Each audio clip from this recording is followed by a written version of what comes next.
she loved me, until I stopped reflecting what she needed to see. Have you ever felt that?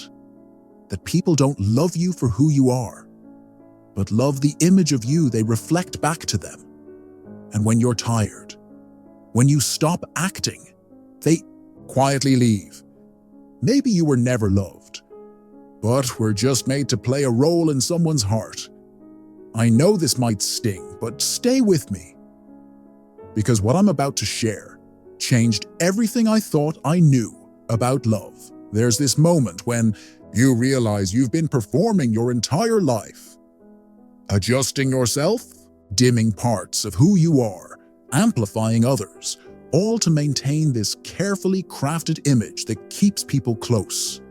And you're exhausted, because deep down, you know that if they saw the real you, the messy, uncertain, sometimes broken you, they might not stay.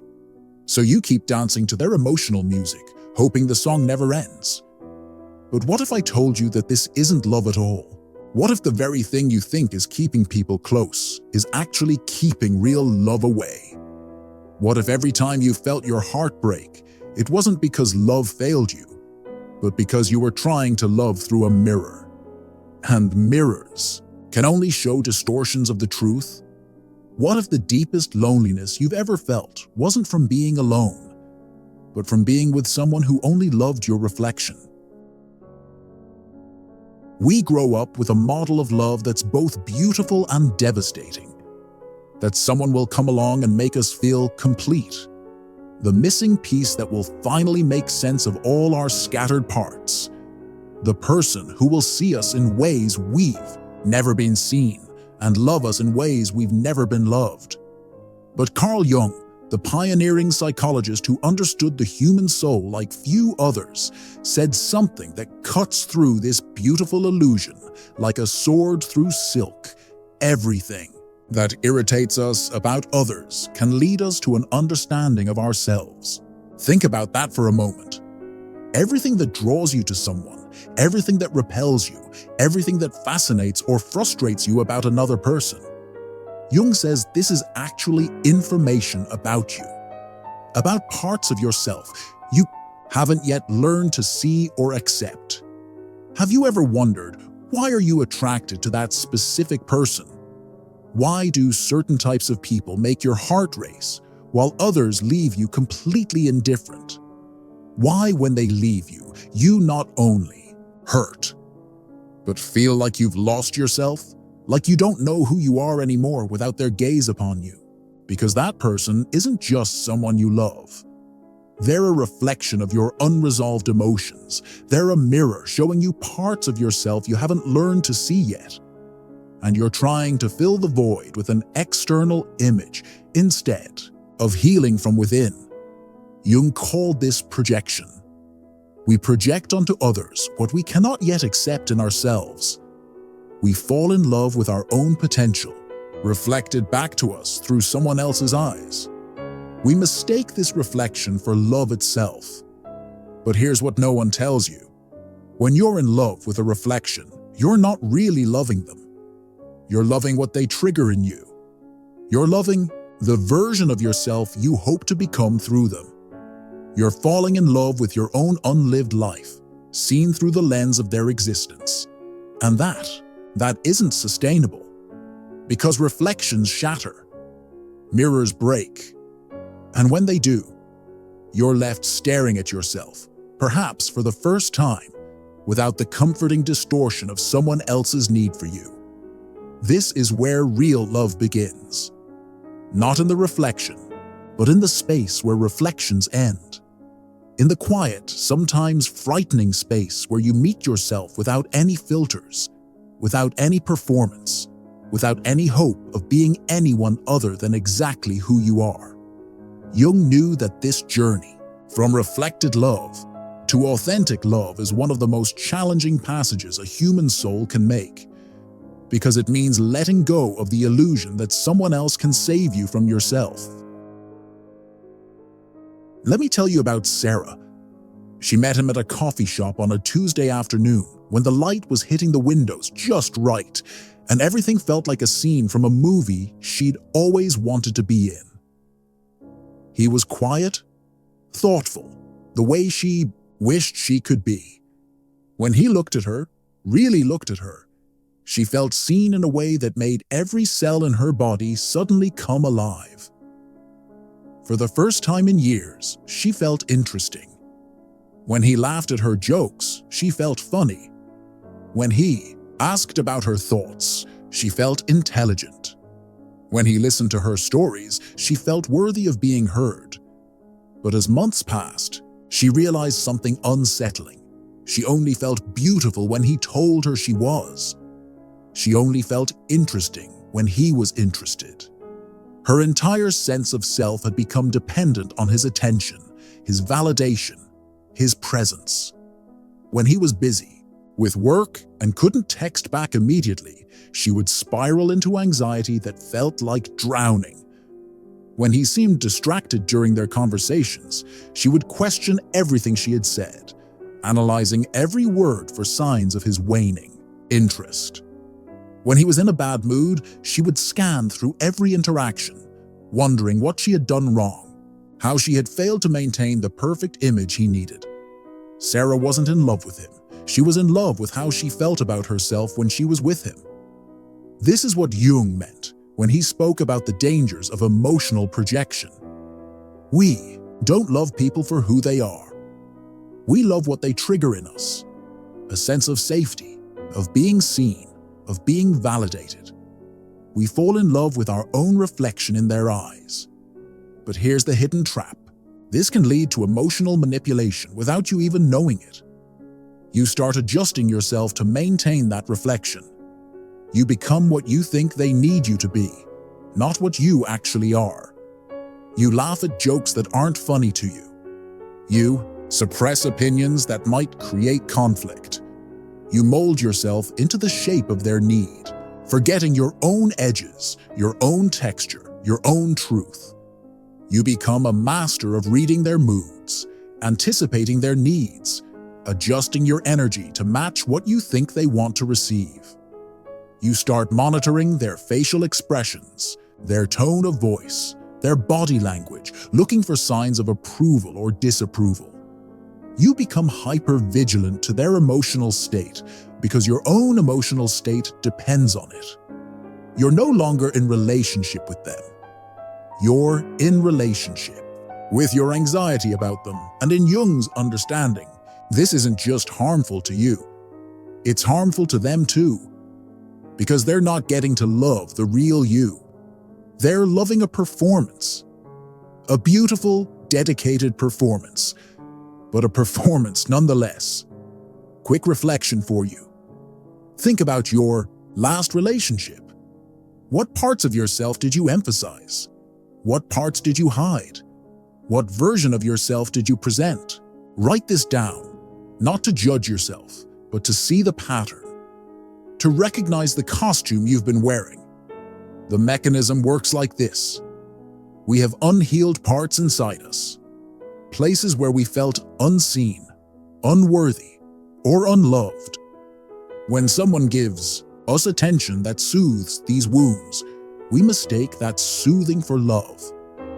We become addicted to their specific way of seeing us. But Jung understood something profound. What we call chemistry is often just two people's wounds recognizing each other. What we call soulmates is sometimes just someone whose damage fits perfectly with our damage. But addiction isn't love. Dependence isn't love. Needing someone to feel whole isn't love. Real love doesn't require you to disappear. It invites you to appear, fully, completely, without apology, with all your contradictions, your complexities, your beautiful imperfections intact. Jung understood that true love is not two people completing each other, but two complete people choosing to create something together. The difference is profound and life-changing. If this is hitting something deep inside you, take a moment to breathe. These realizations can feel overwhelming, but they're also the doorway to something more real than you've ever experienced. You're not broken for recognizing these patterns. You're awakening. The patterns we repeat in love aren't random. They're not coincidences or bad luck or signs that we're somehow cursed to repeat the same painful dynamics over and over again.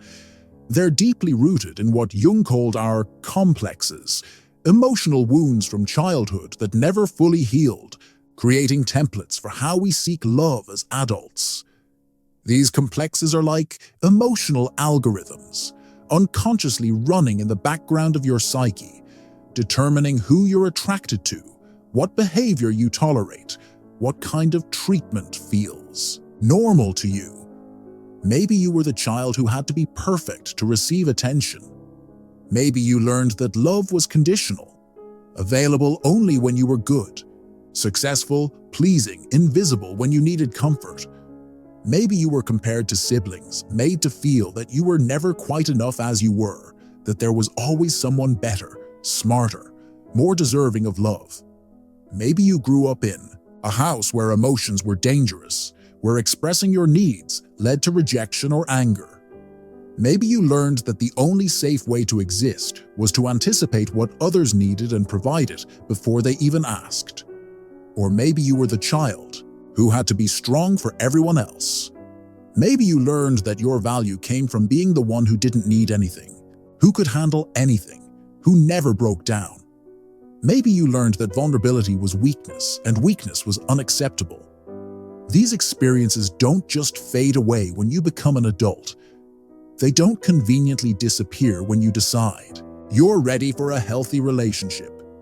They create what Jung termed an internal image, an idealized version of who you think you need to be loved. And unconsciously, you seek people who will activate this image, who will make you feel like you're finally getting it right. Let me share another story. Marcus grew up with a mother who was physically present but emotionally somewhere else entirely. She would look at him but not really see him. She would listen to his words, but not hear what he was actually trying to communicate. She was there, but she wasn't there.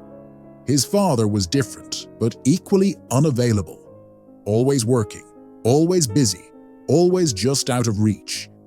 Marcus learned that love was something you had to earn, something you had to prove yourself worthy of, something that was always conditional on your performance.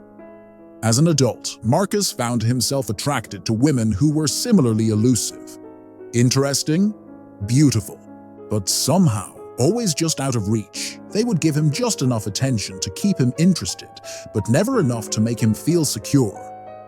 They were hot and cold, available and unavailable, interested and distant. He would pursue them with an intensity that surprised even him. When they showed interest, he felt alive, chosen, worthy.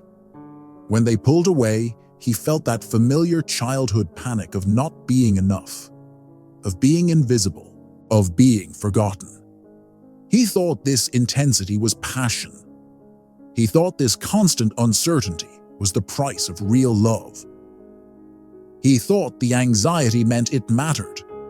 But Jung would recognize this immediately as repetition compulsion, the unconscious drive to repeat unresolved emotional experiences, hoping this time will be different. This time, you'll finally win the love that was withheld. This time, you'll finally be enough. This time, you'll finally be seen. Marcus wasn't choosing partners. He was choosing his childhood wound over and over again, trying to heal it through external validation. The cruel irony is that these patterns feel like destiny.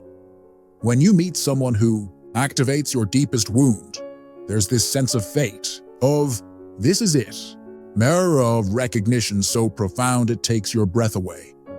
The intensity feels like proof of love's power. But intensity isn't love.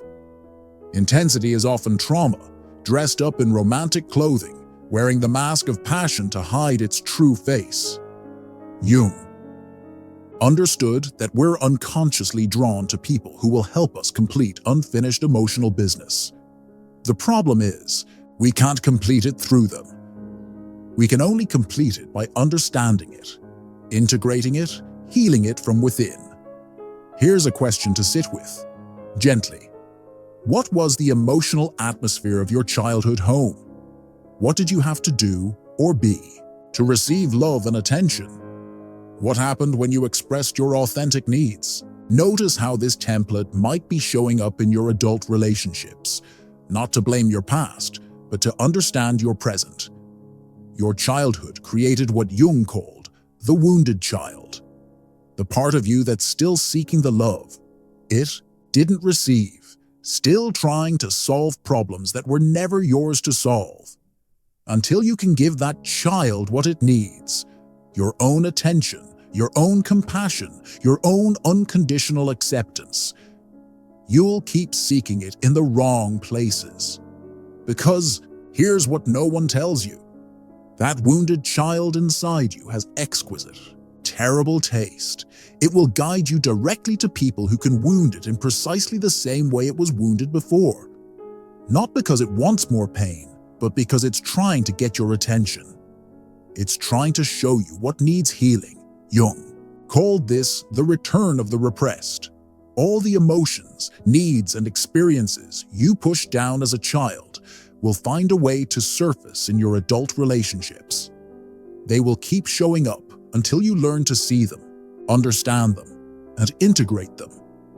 The path forward isn't to avoid these patterns, but to recognize them, to see them as messages from your unconscious, pointing you toward the work that needs to be done. Not out there in finding the right person, but in here, in understanding yourself deeply enough to love yourself fully. How do you know when you've fallen in love with a reflection instead of a person? The symptoms are subtle but unmistakable once you learn to see them. They're written in the language of your nervous system, in the patterns of your thoughts, in the rhythm of your days.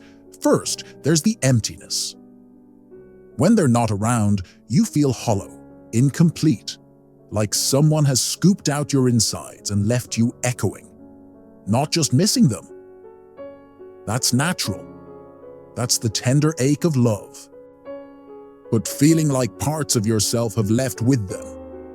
You find yourself waiting for their texts to feel alive, checking your phone with the desperation of someone checking for signs of life. You need their approval to feel worthy, their attention to feel real, their presence to feel like you exist in any meaningful way. You've become like a house that only has electricity when someone else is home. When they leave, everything goes dark. Second, there's the fear, a gnawing, constant fear of losing them that lives in your chest like a wild animal that never sleeps. Even when the relationship isn't healthy, even when they treat you poorly, even when you know in your rational mind that you deserve better, the thought of them leaving creates such panic that you'd rather stay in pain than risk being alone. This fear makes you do things you swore you'd never do. You compromise your values. You ignore your intuition. You make yourself smaller to take up less space in their life, hoping that if you need less, they'll be more likely to stay. You start walking on eggshells, monitoring their moods, censoring your thoughts, editing your feelings. You become hypervigilant to any sign of their withdrawal, any hint of their dissatisfaction. You live in a constant state of emotional emergency, ready to fix whatever might be wrong. Third, and this is the most revealing symptom, you use them as an emotional mirror. Your self-worth becomes entirely dependent on how they see you. If they're distant, you feel worthless. If they're attentive, you feel valuable. If they're happy, you feel successful. If they're upset, you feel like you've failed at the most basic, human task of being lovable. You've handed over the job of determining your worth to someone else, and now you live at the mercy of their moods, their attention, their approval. Fourth, there's the loss of boundaries. You don't know where you end, and they begin. Their problems become your problems. Their emotions become your emotions. Their happiness becomes your responsibility. You've become so enmeshed that you can't tell the difference between supporting them and losing yourself in them. Jung had a profound insight about this. You're not in love with them. You're in love with the version of yourself you hope to become through them. This is why breakups in these kinds of relationships feel like death, because in a way, they are. The version of yourself that existed in their reflection is dying. And you mistake this for losing love, when actually, you're losing an illusion. Here's a gentle practice. Notice when you check your phone after sending a message. Notice the anxiety while waiting for a response. Notice how their mood affects your mood, how their words about you become your thoughts about yourself. This isn't weakness. It's information. It's your psyche showing you where you've given your power away. I want to tell you about Anna. She was brilliant, creative, strong, all qualities that were genuinely hers, but she only felt these things when David affirmed them. When he celebrated her successes, she felt successful. When he admired her creativity, she felt creative. When he told her she was strong, she felt capable. But when he was busy or stressed and couldn't give her the attention she had become accustomed to, she would spiral into self-doubt that was breathtaking in its completeness. She would question everything about herself, as if his temporary unavailability erased her inherent worth, her actual accomplishments, her real talents. She would replay conversations, looking for signs of his waning interest. She would analyze his text messages like a detective looking for clues. She would feel physically ill when he didn't respond quickly enough, as if her body was in actual danger. Anna realized she wasn't in a relationship. She was in an emotional dependency disguised as love.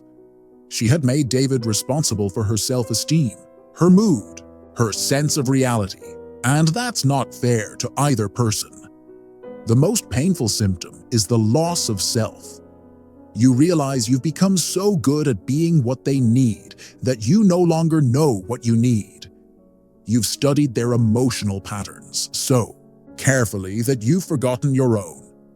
You can read their moods perfectly, but you're disconnected from your own feelings. You know exactly how to comfort them, but you don't know how to comfort yourself. You know what makes them happy, but you've forgotten what brings you joy. You've become an expert in their inner world while becoming a stranger to your own. This is what Jung meant by inflation and deflation.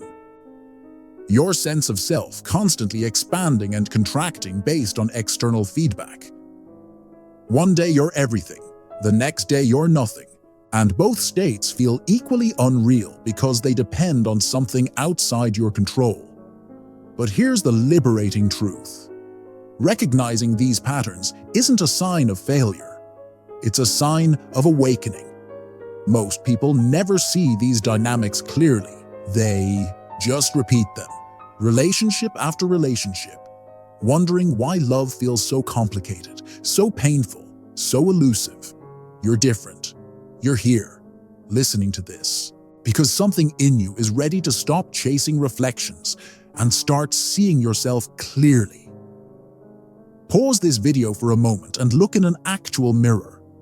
Look at yourself without judgment, without trying to see yourself through anyone else's eyes. Look at yourself the way you would look at someone you love unconditionally. This is who you're learning to love. Here's where everything changes. Here's where you stop being a victim of these unconscious patterns and start becoming the author of your own emotional life. Here's where you step out of the hole of mirrors and into the clear, sometimes startling, light of your own truth. Jung called it withdrawing the projection. It's the moment you stop looking for yourself in other people's eyes and start developing your own vision. It's when you turn off that mirror and return to the self that does not need reflection to exist, to the part of you that was whole before anyone ever looked at you, that will be whole long after everyone stops looking. This isn't about becoming selfish or isolated. It's about becoming whole. It's about developing what Jung called a relationship with yourself. A deep, ongoing dialogue with your own inner world that doesn't depend on external validation. Let me be honest with you, this is terrifying at first. When you stop performing for love, when you stop adjusting yourself to maintain someone's interest, you face the fear that has been driving you all along. The fear that who you are, naturally and authentically, might not be enough. But here's what happens in that space of terror. You discover that you are not who you thought you were. You're not the collection of achievements, the carefully curated personality, the performance of strength or vulnerability that you've been presenting to the world. You're something much more stable, much more real, much more inherently valuable than any performance could ever be. You begin to develop what Jung called an unshakable core, a sense of self that exists independent of how others see you. This doesn't mean you don't care about others or that you become indifferent to their feelings. It means you stop needing their approval to approve of yourself.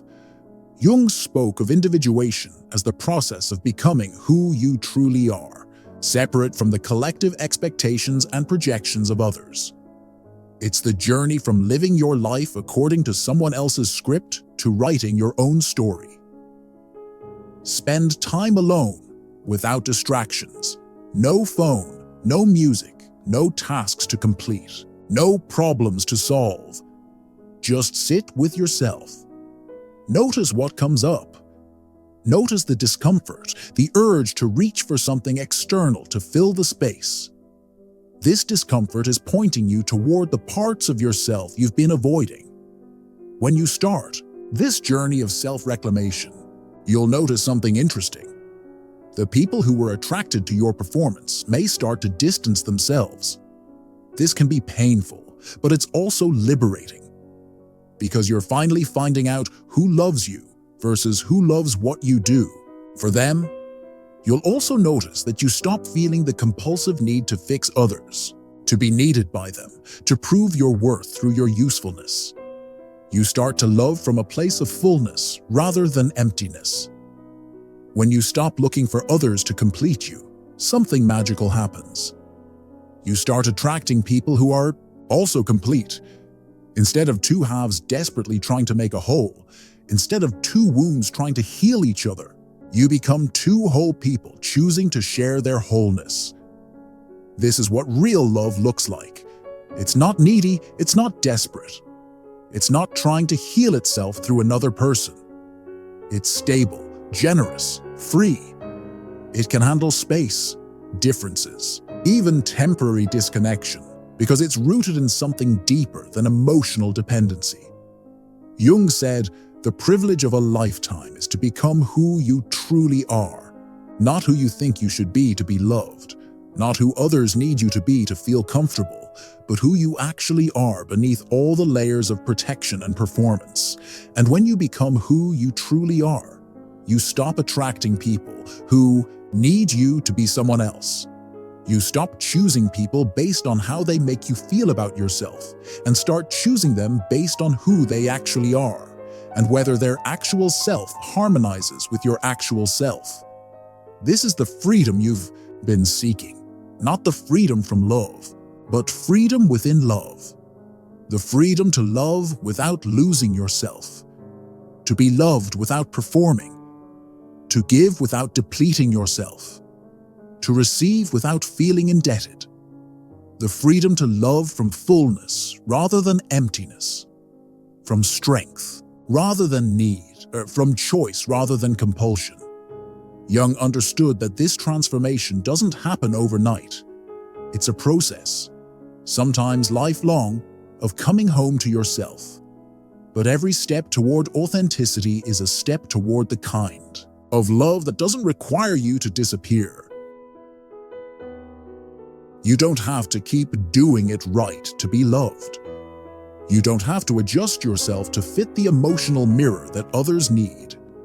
You don't have to perform strength when you feel weak or hide your complexity to seem simple, or dim your light to make others comfortable with their own darkness. You don't have to be perfect or even close to perfect to be worthy of love.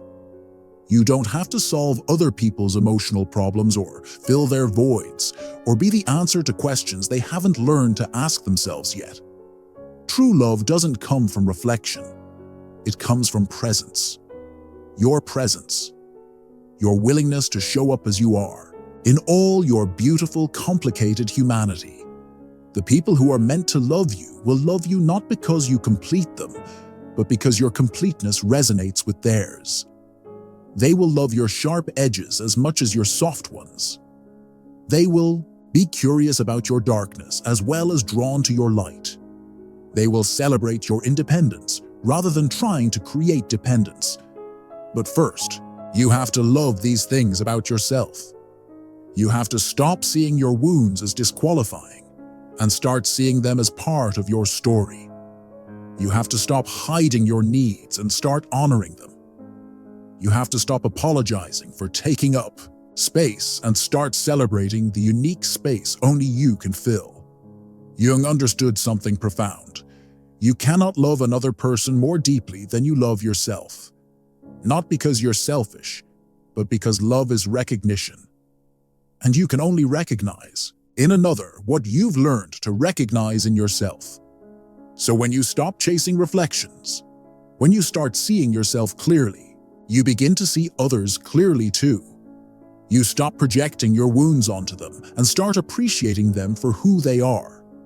You stop using them to feel better about yourself and start loving them simply because they exist. This is the love that lasts. This is the love that heals. This is the love that sets both people free to become who they're meant to become. This is love without mirrors, love without masks, love without the exhausting performance of being anyone other than exactly who you are. Jung knew that the journey from projected love to authentic love is one of the most courageous journeys a person can take, because it means facing yourself without the comforting distortion of someone else's need for you. It means learning to be alone with yourself without feeling abandoned. It means discovering that you are enough, exactly as you are, right now. The privilege of a lifetime is to become who you truly are. Carl Jung. If you see yourself in this video, if something inside you is stirring, if you feel that familiar combination of terror and excitement that comes when truth touches your soul, I want you to do something brave. Leave a comment below and share just one thing you've been hiding about yourself because you were afraid it would make you unlovable. One authentic piece of who you are that you've kept in the shadows. Maybe your words will be exactly what someone else needs to hear to start their own journey home to themselves. Because that's what this is, a journey home to the self that existed before you learned to perform for love, to the self that will exist long after all the mirrors have broken. You don't have to stay in the hall of mirrors. The door marked exit is the same door marked enter. And it leads to you, your real self, the self that doesn't need to chase reflections because it has learned to generate its own light. Until then, stop chasing reflections and start seeing yourself. The love you're seeking is not out there, waiting to be found. It's in here, waiting to be discovered, waiting to be given to yourself first so you can share it freely with others. This is where real love begins, in the quiet space where you meet yourself, without performance, without pretense, without the need to be anything other than exactly who you are. And from that space, authentic love becomes not just possible, but inevitable. Subscribe if this message resonated with you. And remember, this most radical thing you can do in a world full of mirrors is to simply be yourself. Tonight, before you sleep, ask yourself, what would I do differently if I knew I was already enough? Don't try to answer immediately. Let the question live in you. Let it work on you as you work on becoming who you truly are. The journey from reflection to authenticity begins with a single question, a single moment of choosing yourself over the performance. You are ready for this journey. You wouldn't be here otherwise. Until next time, welcome home to yourself.